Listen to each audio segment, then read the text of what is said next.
Hey, it's Benji Cole, son of Al Cole from CBS Radio and host of People of Distinction, the talk that gives an in-depth view of some of the most dynamic, intelligent, and successful people on the planet. Run to our website, peopleofdistinction.org for more info, or you can always email me directly at benji@alcoleenterprises.com. And on the line with us today, we have Jane Kubat Weichel. Now, we're going to be discussing her amazing book, Their Road to Christianity. Now, it's available for purchase through Amazon as well as barnesandnoble.com. And people, I will say that Jane was brought to our network, People of Distinction, today by some of the best publishers in the business, Author Reputation Press. So if you or anyone you know have a book that they'd like moved, give yourself the best gift you could possibly give. Contact ARP and have their wonderful team move it for you. And you can find out more information on them at authorreputationpress.com. And people, listen, it is an absolute pleasure to have Jane here on the line. So without further ado, let's jump right in. Jane, first and foremost, welcome to People of Distinction, and thank you very much for being a guest. How are you doing today? I'm very well, thank you, and thank you for having me on the show. Absolutely. Well, listen, the pleasure is all ours. Jane, we're really looking forward to this, and my listening audience knows this. I'm a bit of a history buff, okay? I love it. I am all about history, and I take every opportunity to listen in. I might not be able to retain all the pieces of information I receive, but you know, I am very much interested. So this is going to be a wonderful education for myself, as it will be for my listening audience as well. Now, before we go into the book, I want to start off by learning about your background. Jane, so tell us a little bit more about yourself. Well, currently, I am a retired teacher. My husband and I live on a farm in western Oklahoma, and we are still involved in the farming and ranching operation. I have many interests, including refinishing and upholstering old furniture, as well as being a gardener. I have always considered myself an artisan. Even as a child, I loved making things with my hands. I began sewing at a young age, and I was making all my own clothes by the time I was out of high school. After college and marriage, I made and sold leather garments that I designed, and they were available for purchase in Western and ladies' clothing stores. During this time, my husband and I had 2 children. I taught school for 21 years, and my interest in history led my sewing projects into a new field of making quilts that replicated the bed covers made by artisans of long ago. Now I'm designing my own vintage-style quilts, and I piece and quilt them by hand. My interest in family genealogy pursued a new adventure when I compiled my writing projects from the research I'd made, and then I had them bound into books and shared them with family and friends. From there, my interest in history and writing led to my latest writing project about the Indian people in Colony, Oklahoma, the fascinating community where we live. My book titled Their Road to Christianity was published earlier this year. Jane, first and foremost, let me just take this opportunity to thank you for your years being an educator, because I had a very brief stint in education myself. I taught for 4 years, and I have a lot of educator friends and family members that I know. And one thing that is absolutely certain is educators never receive the amount of credit that they deserve for all of the hats that they have to wear, because, my goodness, you may be scheduled to teach English or history or whatever the class is, but on any given day, you're going to need to be a referee. You're going to need to be a therapist. You're going to need to be a friend. I mean, like, the list goes on and on. And educators, well, first and foremost, never get paid enough and definitely do not receive the enough credit. So thank you very much for all the work that you've done being an educator, Jane. Well, thank you. Of course. And without further ado, the anchor for today's interview is all about your book, Their Road to Christianity. Tell us a little bit more about it. Well, I chose to write the book about the Native American Indians in North America, particularly the Plains Indians of the Cheyenne and Arapaho tribes. I briefly introduce what may be the first movement of people in North America when the Native Americans are thought to have migrated from Canada to Mexico and from the Atlantic to the Pacific Oceans, and eventually they populated the North American continent. Although my book is about a small community in Oklahoma, a large portion of my writing is like a teaching lesson that explains about the progressive Indian movement in America, how Christianity was part of this movement from the very beginning, and then I hone in on the very important details of 2 particular tribes once they were finally settled in Indian territory. After the Indians populated North America, I include Columbus's discovery of America and then continue with the European invasion when the Spanish, French, and English people were the first to colonize in America where the Indians were living. I point out that the Europeans' intention to colonize was somewhat made under a false pretense when at the beginning of the invasion, the missionaries that came claimed that their intentions were to Christianize the Indian people so that everyone could live peacefully. But instead, most of the early colonists and missionaries underhandedly took the land from the Indian people, and their Christian teachings and examples of cruel treatment to the Indians were not in agreement with what they were teaching about God's love for all people. I detail some of the steps the American government took during the next 300 years when they forced the Indian people away from their homes and communities in order to make room for the white European families to colonize. And eventually they took the land where the Indian people were living. They forced a great number of them to migrate across the United States in unbearable conditions, while many of them perished from the government's plan to purposely withhold food, provisions, and supplies that they needed for their survival. The migration became famously known as the Trail of Tears when the Indian people were eventually relocated on a small parcel of land in the middle of the United States. The area was originally called Indian Land, later Indian Territory, then Oklahoma Territory before it finally became a state and was named Oklahoma. Then the heart of my book begins after the Indian people are finally settled in Indian Territory and divided according to their tribes. The tribal nations of the civilized tribes were in the eastern half, and the Plains Indians were in the western half. And then I hone in on two particular tribes that were put together, not because they liked one another, but because the government just decided to do it that way. They were the Cheyenne and Arapaho from the northern and western parts of the United States. And then the rest of my book follows one particular group from these two tribes when they and their leader, John Seeger, built the first community of people in the western half of what eventually was named Oklahoma. The rest of my book describes the difficulties that the Indian people experienced when the government tried to change the culture and habitats of this nation of people. The Indian people were forced to change their diet of mainly buffalo meat to a European diet of canned goods. They had been nomads that walked or rode horses, and now they were expected to be content living in one place. They were accustomed to living in a teepee made of buffalo hides, and now they lived in cloth-covered teepees until a wooden house was provided for them to live. They were used to living in large groups where they gathered during the day to prepare food for their families and craft domestic supplies they needed for survival. And now they found themselves alone, with no place to gather with friends and family. They were used to having their children with them as they taught them to hunt and tan hides, but now there was nothing left to hunt, and the government took their children by the age of 5 years old and forced them to live in dormitories and attend academic schooling and the domestic training for operating a home and farm. They were used to their spiritual dances around their campfires at night where they worshiped the gods that had been passed down to them from their ancestors.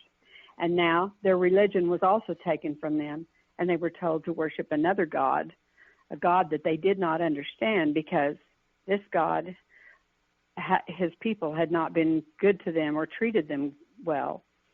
They were used to wearing leather clothing from the hides they had tanned and covered with decorative beads made of seeds and hand-sewn by their family members.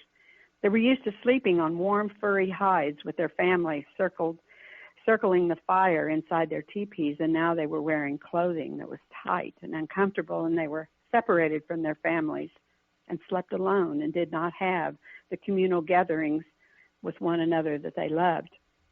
The separation from family created a deep depression for both the young and the old in the Indians, and although they tried as hard as they could to accept the new lifestyle that had been forced upon them, their hearts were crying for the old ways, and so they did the only thing they knew, which was to pray for the return of the buffalo.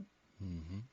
My book actually begins with the European invasion when the Indian people were forced from their homes in the far eastern United States, and they eventually made new homes among other Indian people that lived in the southeast of what became known as the southern states. The Indians were industrious and hardworking people that eventually prospered, built productive communities. They lived in the areas of what we know of as Georgia, Mississippi, Alabama, and Florida. Christian missionaries that were starting to have a more compassionate heart by this time came and built churches and schools, and soon the Indian people in the southern states became known as the civilized tribes of the tribal nations because they had their own written language by this time and their own form of government that ruled their people. Their farming practices were successful on the rich, fertile soil, and many of them owned their own black slaves. I might note that as the years had progressed and the Christian churches were plentiful in the Northeast, white missionaries were changing from their earlier, more negative approach with the Indian people as they learned more about this intelligent and industrious group. A lot of mistakes continued to be made, and while some were still unacceptable, others were just simply a result of the times, which created the Indian people to be very reluctant to accept their teachings. Mm-hmm. Slowly, times improved, and there was much to learn on both sides. But then the United States government began noticing the Indian people in the Southeast and their successful productivity. The government wanted the Indians' rich farmland in the South, so they made plans to confiscate their land and relocate these Indians further west to the middle of the United States on the Indian land that the government had obtained as part of the Louisiana Purchase. This migration of people, known as the Trail of Tears, included most of the tribal nations of the 5 civilized tribes, their black slaves, and for some, white spouses that had married into the tribal nations when they came as missionaries. The civilized tribes were heartbroken when they were forced to leave their homes, but again, they made a new life for themselves and built their settlements on the Indian land they were given. Next, the government began another phase of Indian relocation when they moved another group of Indian people called the Plains Indians that were living in the northern and western parts of the United States. The government also wanted control of the land where they had hunted and roamed, so they relocated these Plains Indians to live with the tribal nations on the Indian land that was now named Indian Territory. It is very important to note that the tribal nations were very different people as compared to the Plains Indians. The Plains Indians had never been introduced to any formal education or Christianity like the civilized tribes had been in the South. They were migrant people that followed the buffalo herds across the plains. They survived from the meat of the buffalo, and the hides provided the materials for their clothing and lodging, and the bones were made into tools. Remember, too, that the tribal nations had originally been given all the land in Indian Territory, and now they were told to share it with the Plains Indians. The civilized tribes living in the western half of Indian Territory, mainly some of the people living on the land given to the Seminole, Chickasaw, and Cherokee, were forced to move again and make room for this next movement of people. So they relocated again to the eastern half of Indian Territory and made their homes among the rest of the civilized tribes already settled, while the western half was set aside for the Plains Indians. In order to help convince all of the Indian people to peacefully move to Indian Territory, the government promised them that the land they were given would always belong to them and that white man would never be allowed to live among them on their promised land. And by this time, they were approaching the second half of the 1800s, and most of the battles and wars between the Indians and white people had come to an end because the government now had control of most of the land in the United States. One of my surprising findings was to learn that since the very beginning of the European invasion in America, the Indian population had actually decreased by over 90% from either diseases brought to them by the Europeans or from the battles and massacres that had taken place. So the government set up forts in Indian Territory and outfitted them with military personnel to keep the white settlers from moving on to the Indian land and to help establish peace for the Indian people. Like the earlier plan when the missionaries went to the southern states before the Indians were deported to Indian Territory, the missionaries partnered with the government and went to the eastern half of Indian Territory to continue their educational and Christian trainings that had already been started when they lived in the southern states. Once the Plains Indians in the west now were settled into their new territory, building their own communities, missionaries came to establish the Plains Indians' first exposure of Christianity and educational teaching. They also came to help them with their survival skills that they needed since the buffalo was no longer available. White Indian agents were assigned throughout the territory to help establish farming practices, build homes for the Indians to live, and a place to disperse the food rations that the government now needed to supply in order to feed these hungry people. Each of the steps was purposely planned in preparation for the Indian allotments that was later established when every Indian person, man, woman, and child, received for themselves a free allotment of land in Oklahoma. Shortly after the Indian allotments were given, the government went back on their word of never allowing white men to live in Indian territory. When the land not allotted to the Indians was opened for white settlement from the excess land from the allotments in the western half of Indian Territory, and it was distributed freely, mostly by way of land runs, to anyone willing to come and live on the land and make improvements. And then, after the land was opened for white settlers, the area was renamed to Oklahoma Territory, and my book now focuses on one particular Indian agency in the middle of Oklahoma Territory called Darlington. Darlington was established a few years before the land run when the land was still called Indian Territory. The agency was established so the Cheyenne and Arapaho people had a safe place to gather and learn to conform to the white man's lifestyle. It was the first time the Plains Indian children were introduced to Christianity and a formal education, while the Indian men were taught to build structures, farm, and ranch, and the women learned about housekeeping and gardening. Listen, people, so much valuable pieces of information. I told you, she's taking us back to the classroom today, okay? And if you want to continue your education, Amazon and Barnes & Noble are where you have to go, okay? Their Road to Christianity is the book you have to pick up, and Jane Kubat Weichel is the author you have to thank for bringing it to your table. It is absolutely profound. Now, the next question I'd love to get into, Jane, you've told us so much already, but is there something else that you'd really want us to know? Well, I really would, because the best parts of my book now have even yet to be mentioned. That was just kind of the historic background to get you to the heart of the book.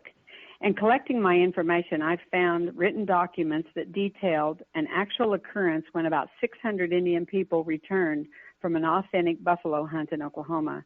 My book includes detailed descriptions about a typical day around Darlington, the Indian agency, and the entertaining stories about the Indian people when they learned to live in what they called wooden teepees with glass windows. My writings include activities around the mission grounds and colony when the Indian people were learning to establish their own community, learning the industrious skills of a European-American lifestyle, and the emotional and heartwarming stories about their spiritual conversion. It also includes the fascinating stories about the life of colony's founder, John Seeger. He was a Civil War veteran that marched with Sherman, and he was one of the soldiers that burned the South and helped bring the war to an end. Even more amazing was the time frame involved. From the time the Indians in the South were forced to leave their homelands and the white plantation lords moved in and prospered enormously from that rich, fertile farmland that had been taken from the Indian people, their prosperity only lasted slightly more than 20 years before they were brought to their knees and lost everything they had gained when slavery was abolished and they lost the war. It was as if God had prepared Seeger for his future assignment when he was a soldier and walked the very path the Indian people walked when they were deported to Indian Territory. And then a few years later, Seeger was the man selected to teach these Indian people how to adapt their lives to a new culture. Even though Seeger was assigned to the Plains Indians, he interacted with the civilized tribes in the eastern Indian Territory, and he understood the hardships that these tribal nations had endured. Unlike most agents at that time, Seeger taught the Indian men multiple trades that were not taught to most at the other agencies. They learned to make bricks, cure lumber, cut and lay limestone foundations, and build as many as 35 well-constructed buildings that comprised the Seeger Industrial Indian Training School and Colony. They also helped to build the Christian Mission Church when God inspired two Eastern pastors, Frank Wright and Walter Rowe, to build a church and establish a Christian mission and colony so that his Indian people could learn about Christianity. The emotional and heartfelt stories continue in my book. when the Indian people struggled to learn about Christianity. The stories are detailed about the hand gestures they used when trying to speak and their heavy hearts when they struggled to express their feelings and emotions. It also includes the depressing years that the older Indian people experienced when their lifestyle was taken from them and how the children struggled to live in two different worlds. The Indian people loved their pastors, Frank Wright and Walter Rowe, because the pastors understood their feelings and they treated them with respect. The mother churches in New York City raised an abundance of money for this mission and colony, and they provided everything the missionaries asked for, including Christmas gifts for the Indian people, homes for the missionaries, tents and supplies for the camp meetings, a lodge, craft supplies, and an unending amount of money that was needed to continue this successful mission. Colony was considered to have had the most successful Indian mission at that time.